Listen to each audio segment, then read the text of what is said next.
Okay, welcome to the Institute of Jewish Knowledge and Learning.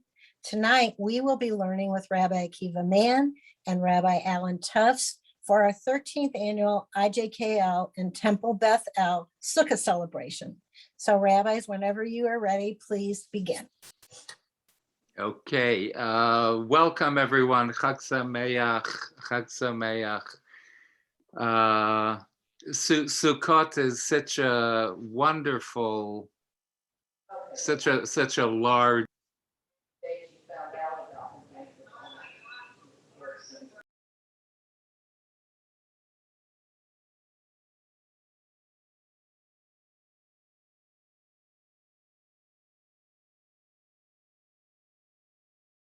Rabbi, you're muted. Rabbi, I'm muted. I think I may have muted you. I'm sorry.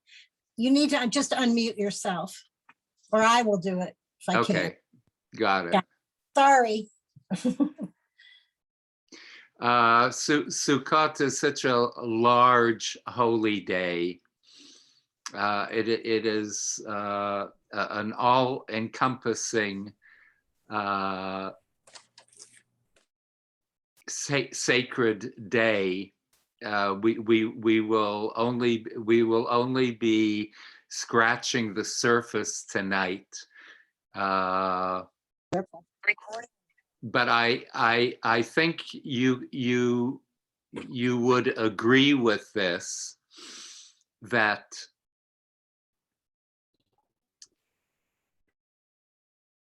for all of you and any of you that have actually been in a sukkah experience, we remember the people that we met in a sukkah. Oh yeah, didn't I meet you in the sukkah in 2011, in 1948. I met this person in a sukkah. You remember the people that you have encountered in a sukkah. And I have such fond memories of some of you out there that I'm seeing on the screen, that I have encountered in a sukkah, and one of the main and dear memories that I have enjoyed was meeting Allan, Rabbi Tuffs, in my sukkah in Hallandale, the Hallandale Sukkah, and we kept that tradition going. Karen said 13 years. It might have been longer. And when I left the Hallandale Jewish Center, we right away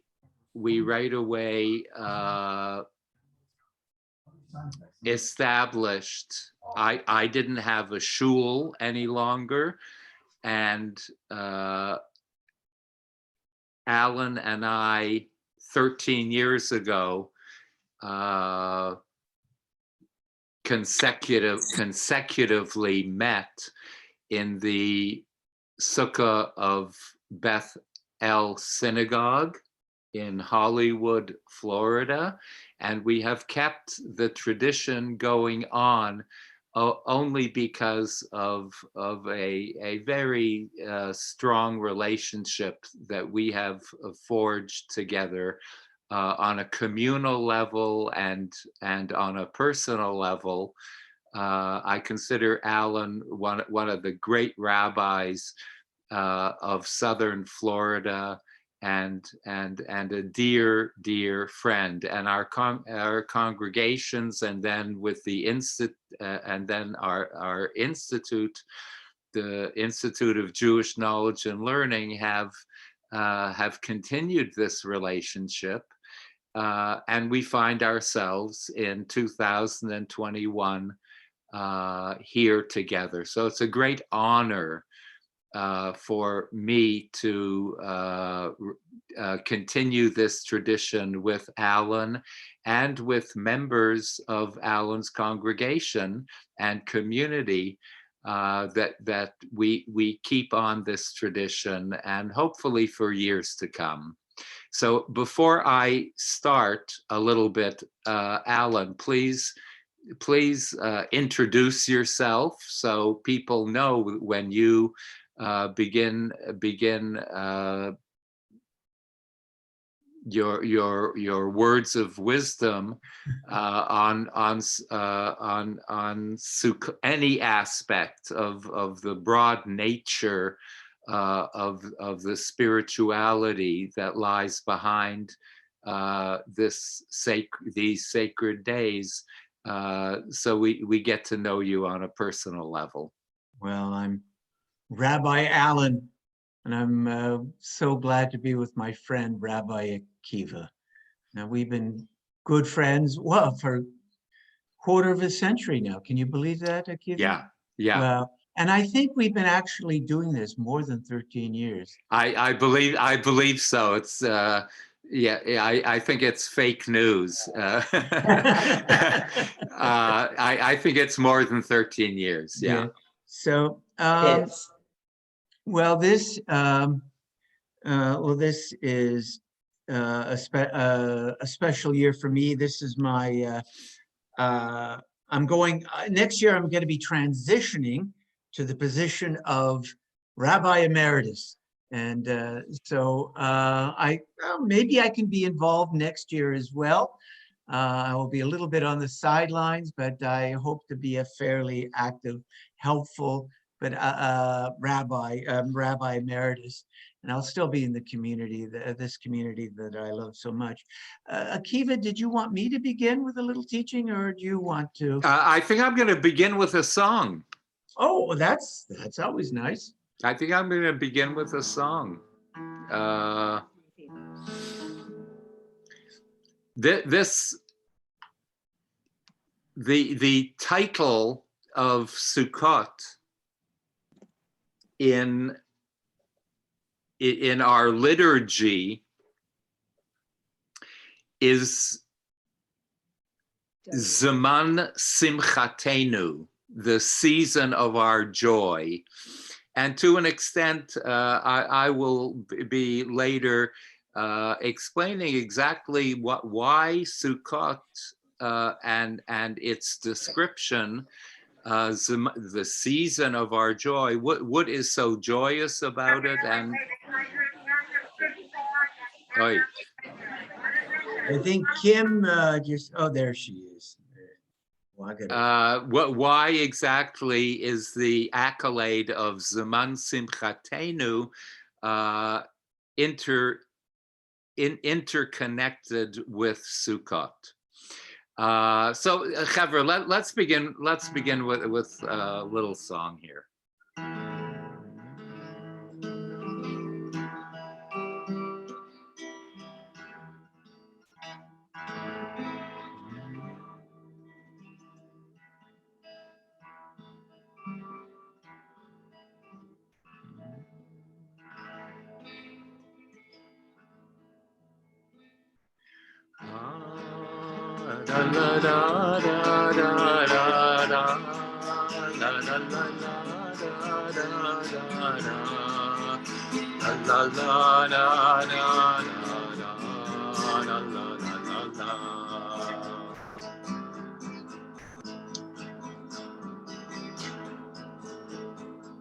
Please join in, Chavra.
There's nothing better than starting off with a nigun. Okay, Alan, do you want to start a little Torah for us? Sure. You know, on Sukkot, it's customary during Sukkot to read from the book of Ecclesiastes, known as Kohelet in Hebrew. It's reputed to have been written by King Solomon. Now, some people think it's a rather gloomy book.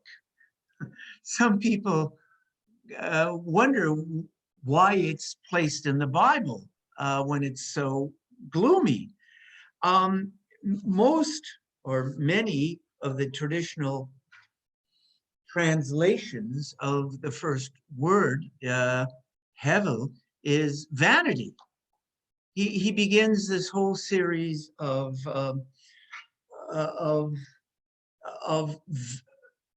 futile activities in life. He goes, listen, I've been the richest man in Jerusalem. I pursued wealth, and wealth I found after a while, no joy in wealth. It depressed me. I followed a life of pleasure, just going after all of the fleshy delights of life. And after a while, that became futile. It became vanity, and it meant nothing to me. I pursued wisdom. I thought wisdom was going to give me some kind of deep satisfaction. And then I looked around. It goes on to say, I looked around, and I found that the wise people die. Wise men and women die just like fools. And he says, what's it all about? Well, I don't think it's, I know it sounds very gloomy, but I don't think it really is. I think it's a mature kind of spirituality that he points to. If you've lived long enough, you know that sometimes things are not simple. There's not simple justice in the world. Sometimes you can be a person who fulfills all of the mitzvot and you still suffer. And sometimes you see what we might consider the worst kind of people thriving. And you go, well, where is the reward for being a good person? Where is it? And what he points to is a mature spirituality that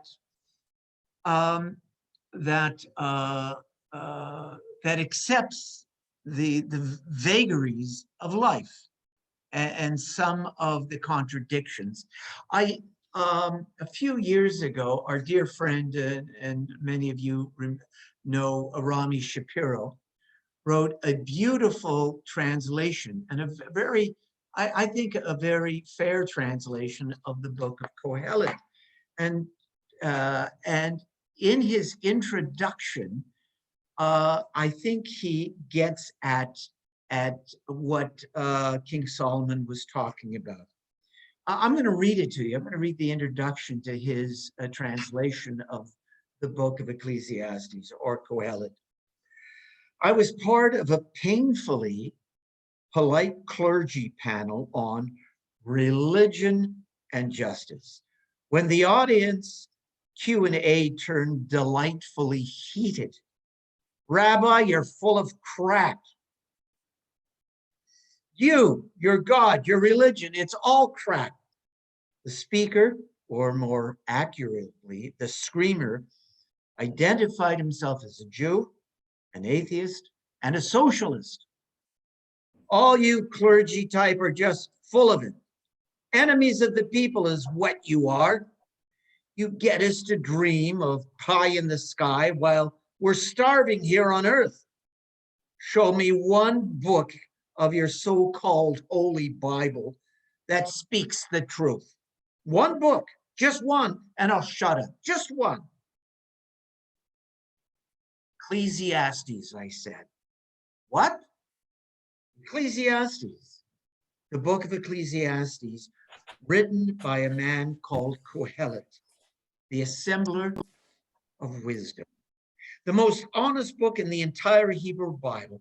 It defines God as impersonal reality. It admits that the world is unfair, that bad things happen to good people and good things happen to bad people. And that is just the way it is. It says people with power only care about power, and they will use and abuse you when it suits them to do so. It says that politicians are corrupt, clergy are inept, and the entire system of civilization is set up to take advantage of the few at the expense of the rest. It says that life is fleeting, that everything dies and nothing lasts, and that neither power, nor money, nor prestige, nor fame, nor even wisdom will save you in the end. It says that life is futile. People, this is someone else. This is not Rami. It says that life is futile. Someone chimed in from the side of the room. No, not futile. That's a poor translation. It says life is hevel. Hevel, remember the word that's translated as vain sometimes, vanity? Hevel means impermanent, impermanent. Nothing lasts. Nobody wins in the end, not even those we take to be winners at the moment. Now that's an honest book, the screamer said, no longer screaming. Life's a crapshoot. No, I said, not a crapshoot. In a crapshoot, there's a chance that you can win. No one wins in Ecclesiastes, not even the house. Geez, a young college-aged woman said aloud, though seemingly to herself, what kind of Bible book is that? It leaves you without hope, for God's sakes. On the contrary, I said, it's a very hopeful book. In fact, it's the one book in the entire Hebrew Bible that I can believe in without reservation and actually try to follow. Kohelet gives you a four-fold plan for living well in the midst of all of this madness. So what is it, the young woman said? Kohelet's four-fold plan of living well. You want to hear it? Here it goes. Eat simply, drink moderately, find work that gives you a sense of meaning and purpose, and cultivate a few loving friendships, I explained. There was a pause. People expected something more, something spiritual. That's it, I said. Eat well, drink smart, Do what you love and love whom you can. This isn't a plan for transforming the world, but surviving in it wisely until you die. Amos, truth, the screamer shouted with a newfound lightness in his voice. I like it. And so, there are mysteries to life. Sometimes life is unfair. And in the end, he says, life is impermanent. And we get depressed with all of the changes, with the impermanence of things, we want to just hold things where they are. And what does Kohelet say? No, it's fleeting, but it's okay. It's okay. So live your life meaningfully, moderately, serve God. He says it in the end, serve God, do your best. Your relationships are important. Live a moderate life, do some good, work, find something you love to do and do it. It's a simple formula for life, for living, and let go of any notion that there's permanence. It's all, we're here for a while.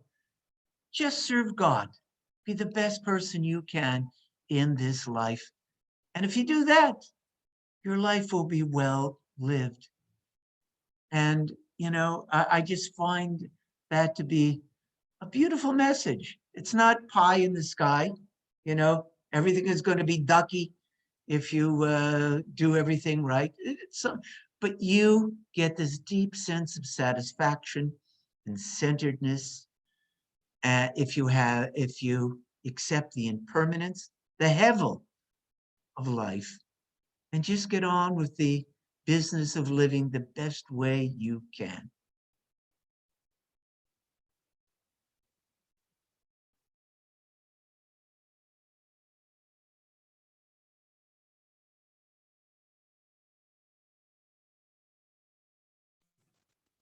Rabbi, you're muted. Sorry, I'm Okay. I'm talking to myself. Also, maybe important. A beautiful and humble message, Alan.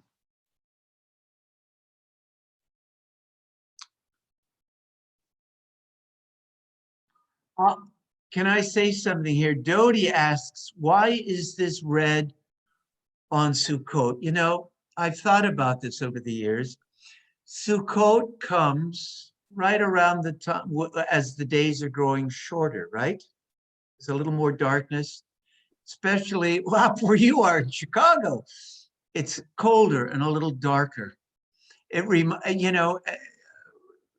Nature's going to sleep. There's a darkness, and what we think about in the seasons of our lives, and there's nothing, and that's just the cycle of things.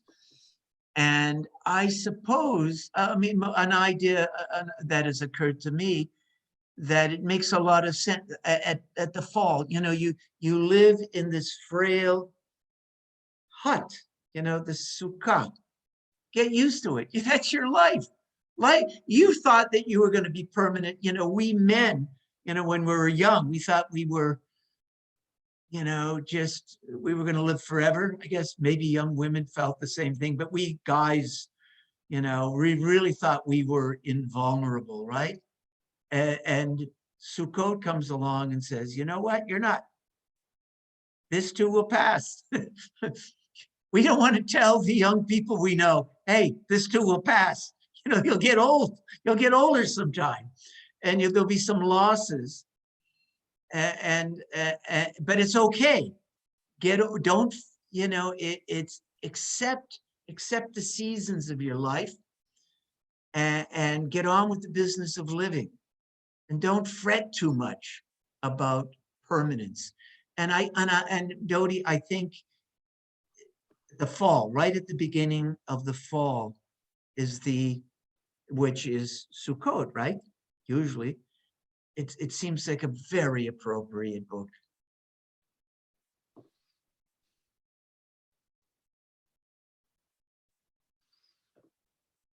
So let's take an angle.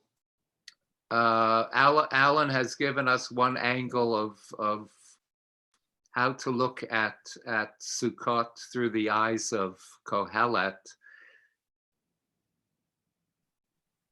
Let's go back a little in time and look at the nature of Sukkot and how and Sukkot today. Sukkot today, and why in the world have we Jews, That's your brother. why we Jews have kept the symbol, not only the symbol, but the actual physicality of sitting in a sukkah, something that occurred thousands of years ago, and we Jews make a point of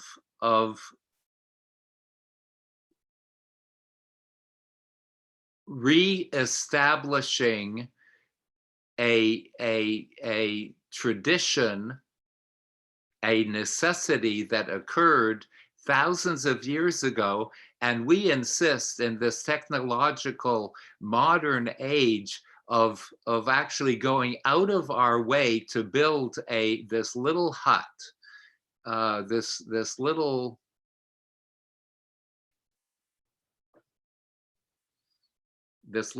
thing, and we make a big deal out of it. In any contemporary shul on Sukkot, you're going to find this crazy little a hut being built right beside this magnificent shul. You're going to find balconies in the most expensive mansions in Manhattan, condominiums in Manhattan, with a little sukkah on their balconies.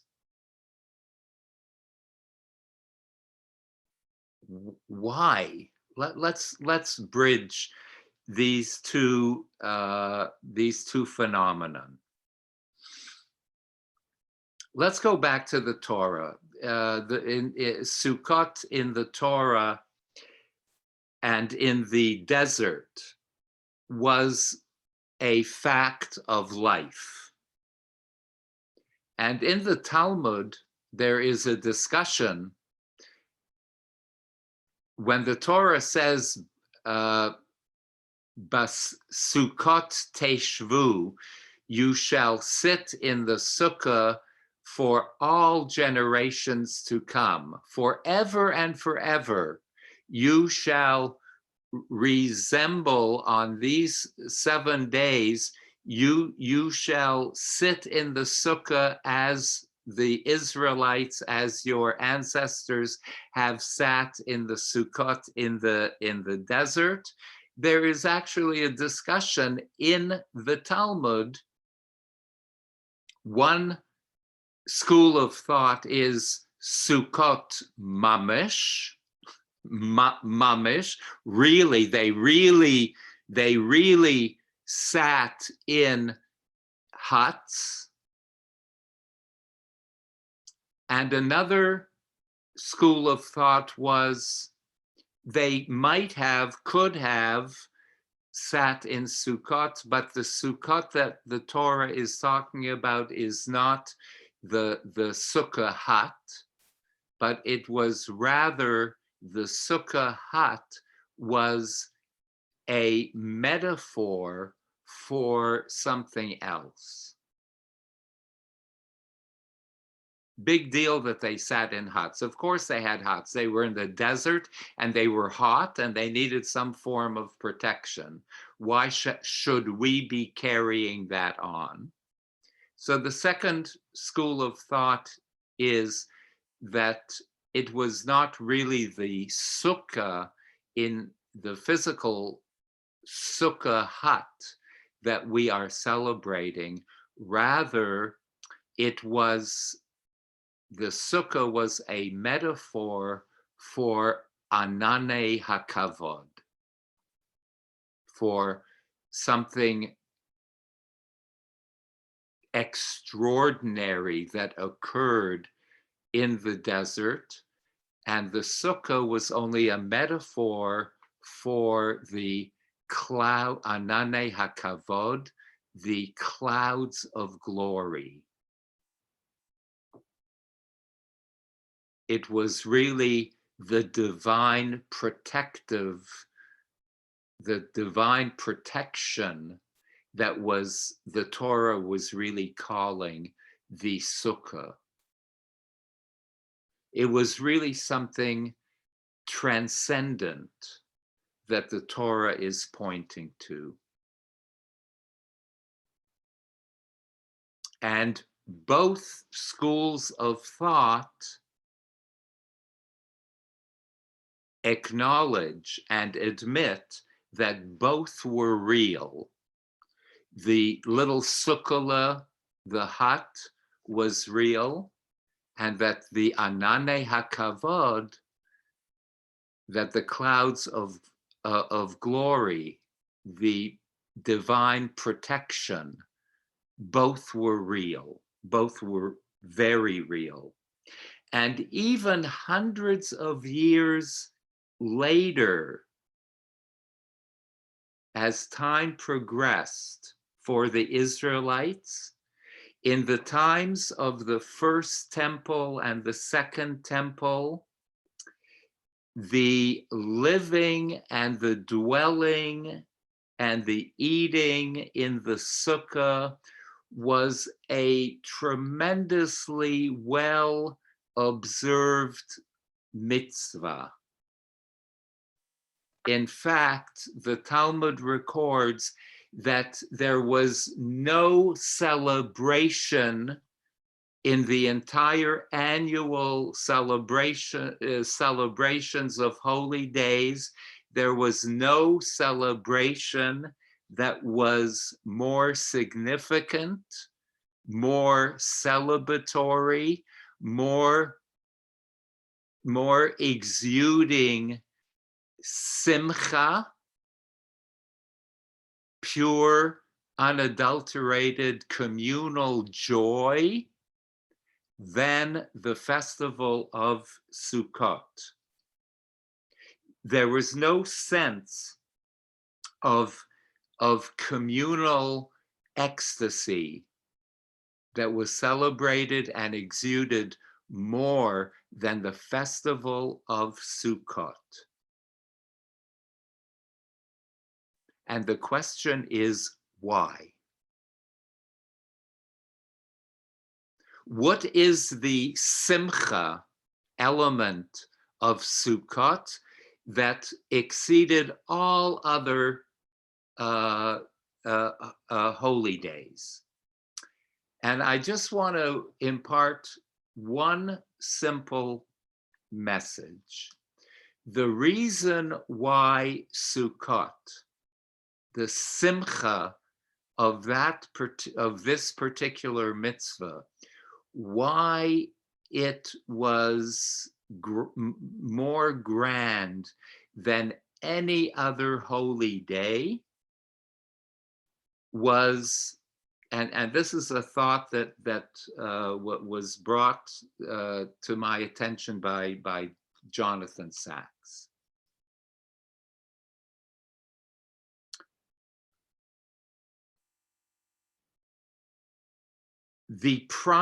Primarily, the idea of Sukkot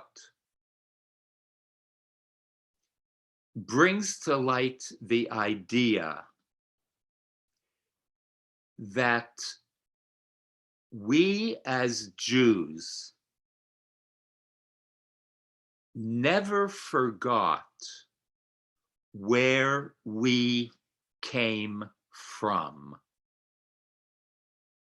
And that is the import, that is the vital element that we, throughout generations, from then till now, till to the year 2021,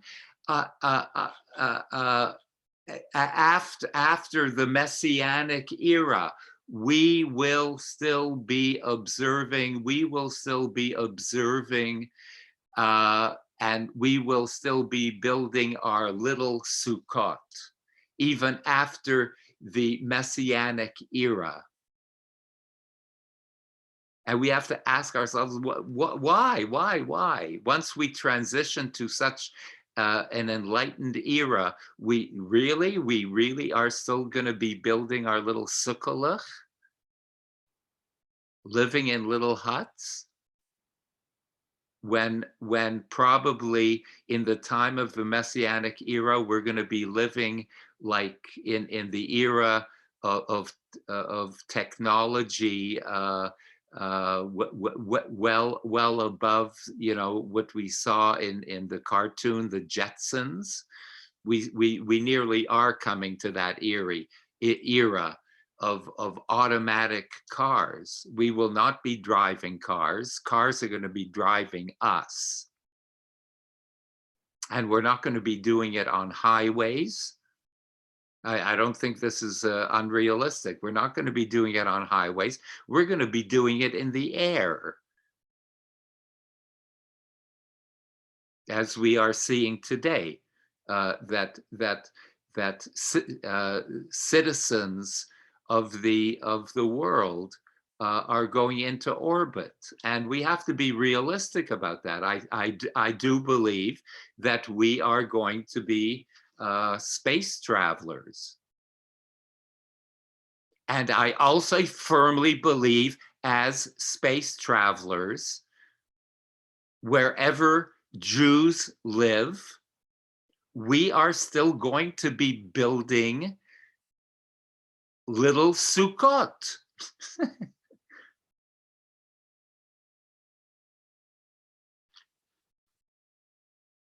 And Jonathan Sacks is saying, why is that possible? Why is that still going to be probable for Jews? Because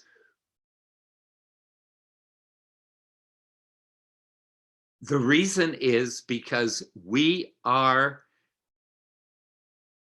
commanded, the demand is made of us that wherever we end up, however we end up in any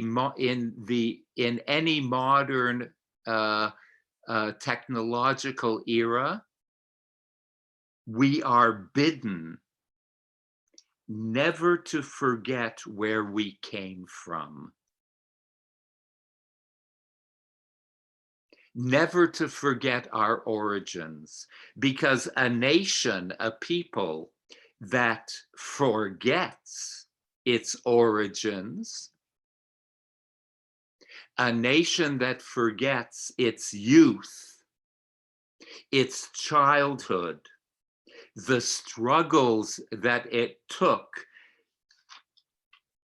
to its becoming, that nation, that people will inevitably become decadent. A nation that forgets is inevitably going to become arrogant. And a nation that becomes arrogant eventually is going to decline and fall. And Sukkot reminds us that we Jews are never allowed to do that. The Torah reminds us that we are gerim v'toshavim. We are foreigners ultimately, and this is a segue from Allen's Torah. The Torah reminds us that we in actuality are foreigners. We are immigrants, even in our own stable places. We, in the end at the end of the day, are ultimately temporary dwellers in this world. And in some way,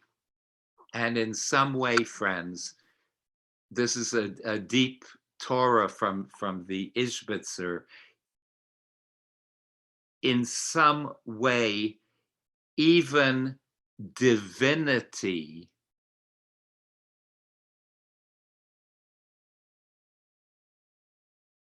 prefers us to be temporary dwellers. The Ishbitzer says that the Mishkan, the temporary tabernacle in the desert, in the wilderness, was preferred by God over the Beit HaMikdash. The little temporary Mishkan, that tabernacle that traveled and journeyed with the Israelites in the wilderness, was a preferable housing for divinity over and above the permanent Beit HaMikdash that was built by King Solomon. The temporary desert tabernacle was preferred over the permanent Beit HaMikdash. Why?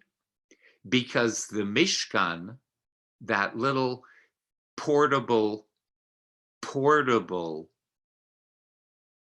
sanctuary, was the equivalent of a sukkah. The Mishkan was a temporary structure, and God says to us through this temporary structure, that is good enough for me. The humble sukkah is better than the elaborate Beit HaMikdash. You know, friends, the Beit HaMikdash was built twice. And the Beit HaMikdash was destroyed twice. But the Mishkan, that was temporary and could move with the people anywhere the people went, the Mishkan was brought with the people, because divinity is everywhere, because divinity was brought everywhere the people went. Because the Mishkan was the Sukkah. The Mishkan became the beloved symbol of the Jewish people, because the Jew was able to bring his or her own portable Mishkan Sukkah anywhere the people went. The Mishkan Sukkah model went to Krakow with the people. The Mishkan Sukkah went to Istanbul and to Sweden and to Arkansas and to Louisville and to Hollywood, Florida, and to Toronto and to Alaska. And that Mishkan Sukkah, together with their Jewish constituents, thrived in all of those places. And we established that Mishkan Sukkah wherever we went, and we established in those locales a presence of divinity. And the clouds of glory followed us in all of those locations. There was no need for permanence. We carried the clouds of glory through that Mishkan Sukkah with us. And that was our greatest contribution to the glory of God and the glory of divinity. The glory of God was not stuck in one place. Yes, we would love to have a Beit HaMikdash in Jerusalem, but there is something about the Sukkah that transcends even the establishment of a Beit HaMikdash in one locale, even in one Jerusalem. We were able to carry the Mishkan Sukkah model with us. And you know what that exuded? You know what that announced to the world, to us as the Jewish people and to the world? That was the greatest announcement of Meloch al haaretz kevodo. God's glory is everywhere.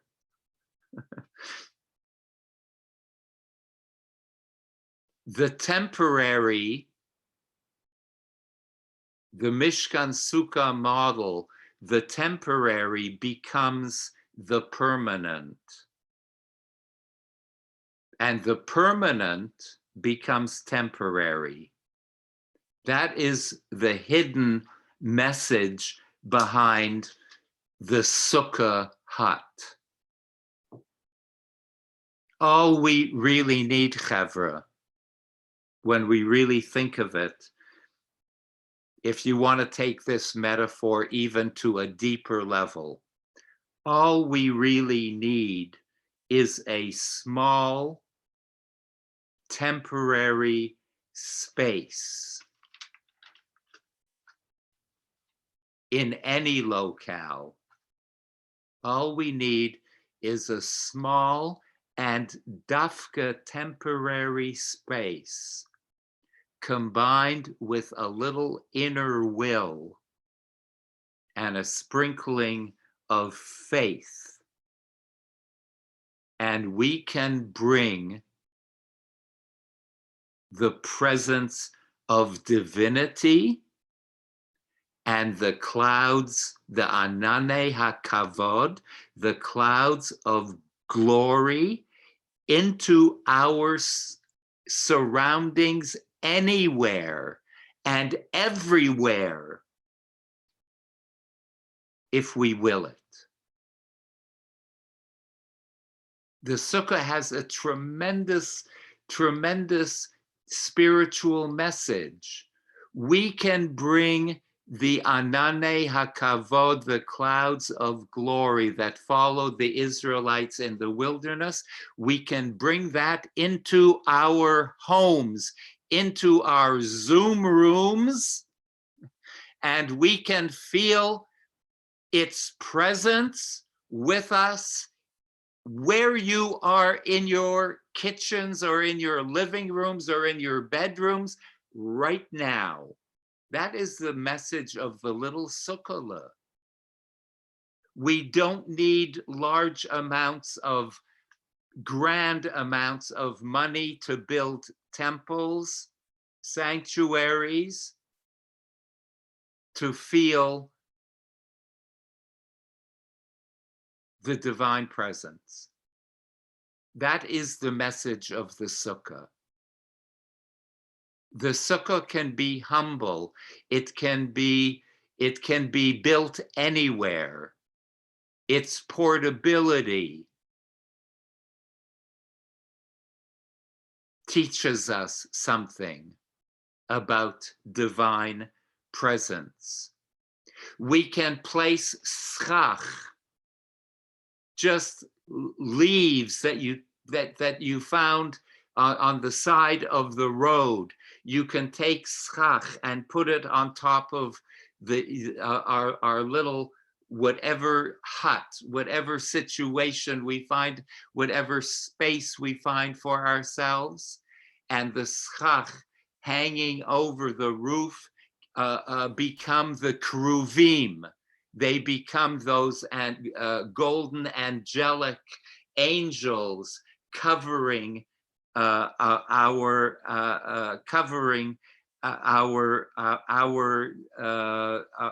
sukkah. We can build a shed anywhere, and you will be guaranteed that you will have the ushpizin. You will have 7 guests visiting you wherever you build your sukkah, and you will have Abraham, Isaac, and Jacob, and Sarah, and Rachel, and Rivka, and Rachel, and Leah visiting you in your sukkah. And they will line up to visit your sukkah, if you will it. It reminds me of that Hasidic story, that legend where a student comes to the Kotzker and asks the Kotzker Rebbe, the Rebbe of all Rebbes in his day. And the student asks the Kotzker, where is God? Where does divinity reside? Where does spirituality, where does transcendence reside and dwell? And the Kotzker Rebbe answers, in the spirit of the Sukkah hut, the Mishkan Sukkah. And the Kotzker Rebbe answers, where does divinity reside? And he answers, wherever you let her in. Wherever you let her in. That is Sukkah consciousness. You don't need a building. You don't need a permanence. Whenever, wherever you let the Shekhinah into your heart, that's where divinity dwells. So in the spirit of what Allan said also, you know, I figure the Yamim, we all ask over these days of awesomeness, that Sukkot is really the culmination of these days of awesomeness. It's the culmination of Rosh Hashanah and Yom Kippur. We all ask for a long life. We all ask to be permanently written in the Sefer HaChaim, in the book of life.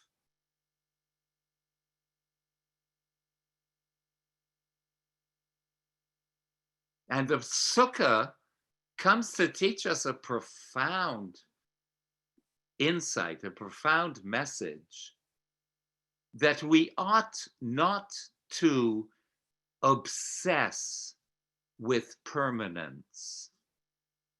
That is a lesson of the Sukkah. we ought not to obsess about this idea of permanence. It is rather the quality of joy in every and any given moment, temporary moment, that is far more important. The trick is to make every situation we find ourselves in life in general, to make all of that a springboard for growth and fulfillment, to grab every temporary moment, grab it and take hold of every temporary sukkah moment and squeeze the sweet nectar out of it.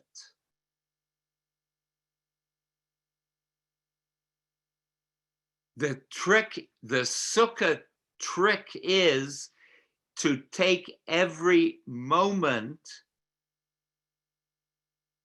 and find a little eternity in it and within the temporary.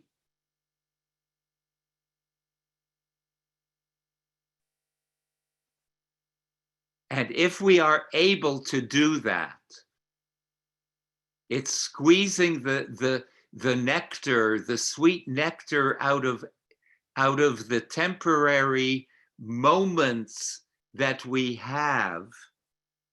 It is in that talent that we will discover that we truly have been written in the book of life.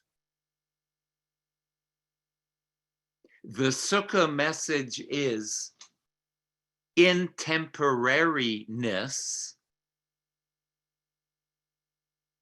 we ought to be able to find a bissela, a shtickle, eternity. That is the true message of Sukkot. Forget about permanence, as Allan correctly quotes Kohelet. Forget permanence. Permanence is an illusion. What we have, ve'im lo achshav eimatai, what we have is the here and the now. And our obligation, our commitment, is literally to squeeze out the nectar, the sweetness of life, of the here and the now. And Sukkot is the symbol of the temporariness and our realistic obsession of nectar being found in the temporary.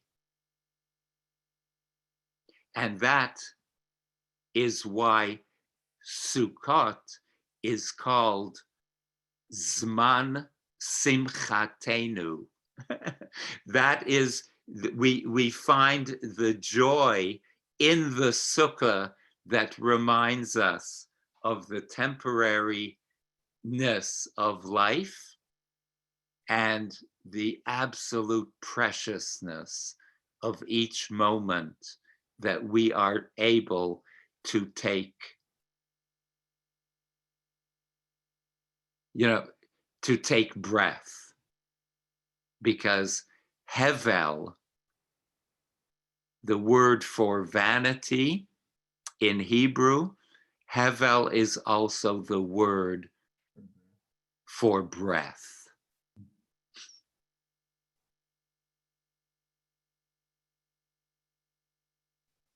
Okay, so friends, I hope we take that to heart.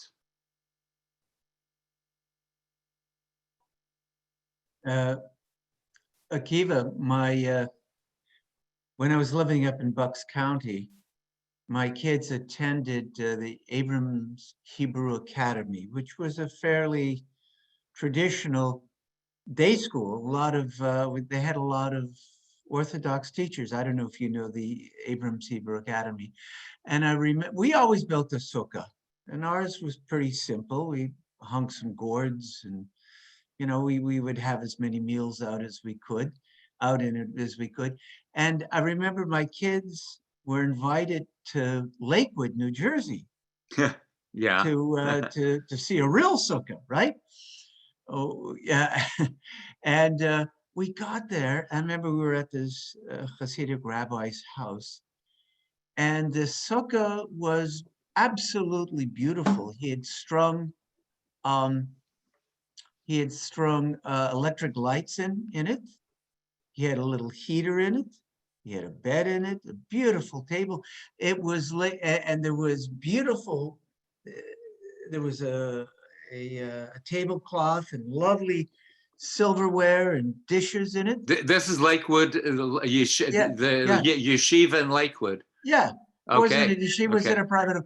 And then I noticed when I left, as I was leaving, there was a door on it, and there was a place he had a lock. It was locked up when he wasn't there.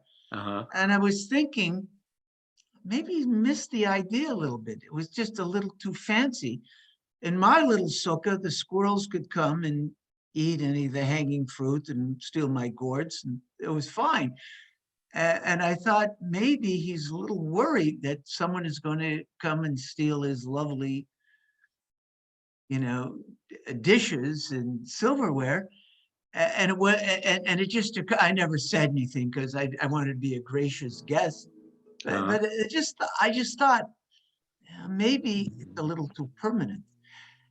What's that story? I don't know if it was the Kotzker or the Gerer Rebbe. It involves one of them. There was a Jew who left the poverty of Eastern Europe and goes to America.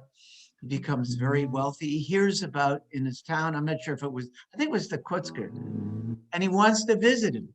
And he goes back to his town in Eastern Europe to find this famous Rebbe.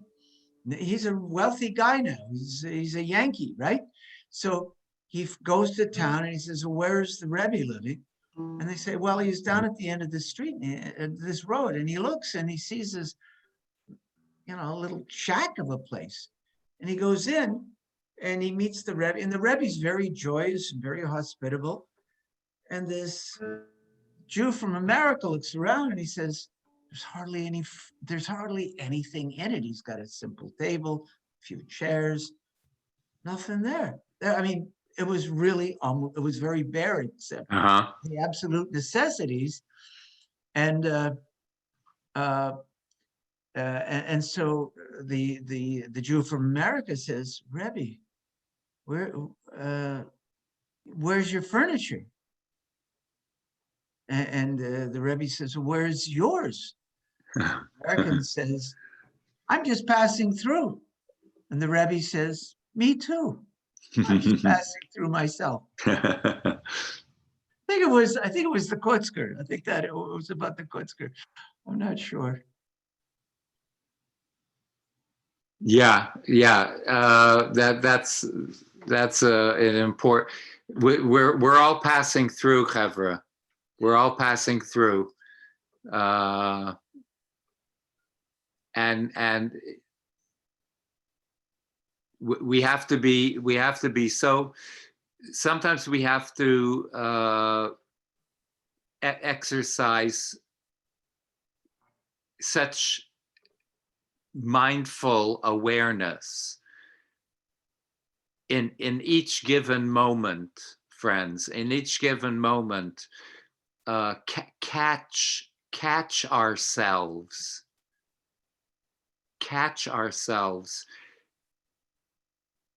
and ask ourselves, are we squeezing the nectar out of this moment, out of this particular moment? And it can be any moment, and it should be every moment. Are we squeezing the sweet nectar out of this moment? And if we get into the habit of asking ourselves that, we will find ourselves living a little bit more in eternity.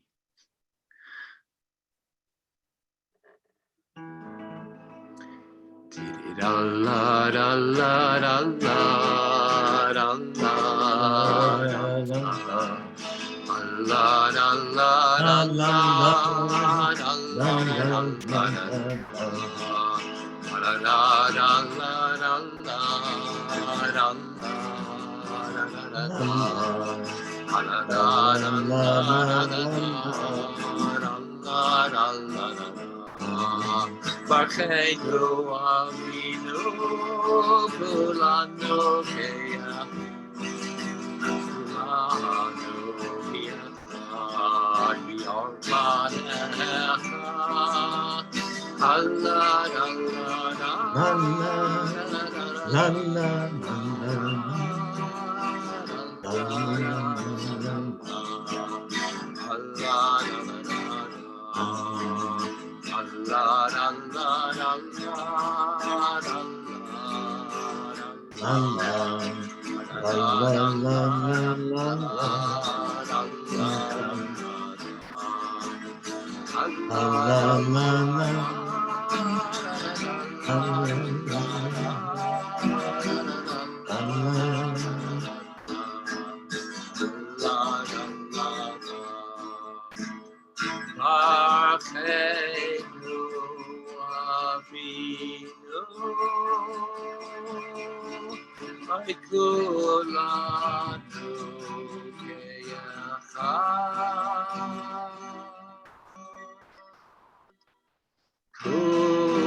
Good Yontif, everyone. Chag Sameach. Chag Sameach. Thank you. I just can't thank both of you so much for such a delightful hour of learning and being together. So thank you. And we have one more program having to do with Sukkot coming up Sunday morning at 11 o'clock at the same Zoom. And it's Laura Ben David, and it's a photographic journey. So I hope everybody will be able to come. And let me stop. I need to stop the recording.